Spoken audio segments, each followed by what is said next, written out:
Hydrometer എന്താണ് ഇതിൻ്റെ ഉപയോഗം? നമ്മൾ ഉപയോഗിക്കുന്ന വാഹനങ്ങളുടെ ബാറ്ററിയിലുള്ള ഇലക്ട്രോലൈറ്റിൻ്റെ സ്പെസിഫിക് ഗ്രാവിറ്റി ചെക്ക് ചെയ്യാനുള്ള ഉപകരണമാണ്. ഇതിന് പ്രധാനമായുമുള്ള ഭാഗങ്ങൾ ഇതിൻ്റെ മുകളിൽ റബ്ബർ ബൾബും അതിന് താഴെയായി ഗ്ലാസ് ട്യൂബും അതിനുള്ളിലായി വെർട്ടിക്കൽ ഡെൻസിറ്റി സ്കെയിലും അതിന് താഴെയായി ഒരു റബ്ബർ ട്യൂബുമുണ്ട്. ബാറ്ററിയുടെ സെൽ ഓപ്പൺ ചെയ്തതിനു ശേഷം ഈ ഹൈഡ്രോമീറ്റർ അതിനുള്ളിലേക്ക് ഇറക്കിയതിനു ശേഷം റബ്ബർ ബൾബിൽ പ്രസ് ചെയ്യുമ്പോൾ ഗ്ലാസ് ട്യൂബിനുള്ളിലേക്ക് ഇലക്ട്രോലൈറ്റ് നിറയുകയും അതിലുള്ള വെർട്ടിക്കൽ ഡെൻസിറ്റി സ്കെയിൽ ഉയർന്നു വരികയും ചെയ്യുമ്പോൾ ആ വെർട്ടിക്കൽ സ്കെയിലിൽ നോക്കിക്കൊണ്ട് സ്പെസിഫിക് ഗ്രാവിറ്റി ചെക്ക് ചെയ്യാവുന്നതാണ്. വാഹനത്തിനകത്തുള്ള ഇലക്ട്രോലൈറ്റിൻ്റെ സ്പെസിഫിക് ഗ്രാവിറ്റിക്ക് അനുസരിച്ചായിരിക്കും ആ സ്കെയിൽ ഉയർന്നു വരുന്നത്.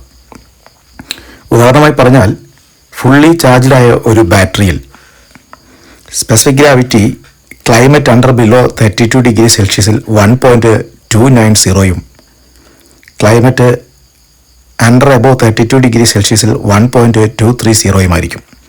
എന്നാൽ ഹാഫ് ചാർജ്ഡായ ബാറ്ററിയിൽ 1.200യും 1.40യും കംപ്ലീറ്റ് ഡിസ്ചാർജ് ആയ ഒരു ബാറ്ററിയിൽ 1.110യും 1.050യുമായിരിക്കും. വെർട്ടിക്കൽ സ്കെയിലിൻ്റെ മുകളിലത്തെ അടയാളം ഡെഡ് എന്നും രണ്ടാമത്തെ അടയാളം ഡിസ്ചാർജ് എന്നും മൂന്നാമത്തത് ഹാഫ് ചാർജ് എന്നും നാലാമത്തത് ചാർജ് എന്നും അഞ്ചാമത്തത് ഓവർ ചാർജ് എന്നും അറിയിക്കുന്നു.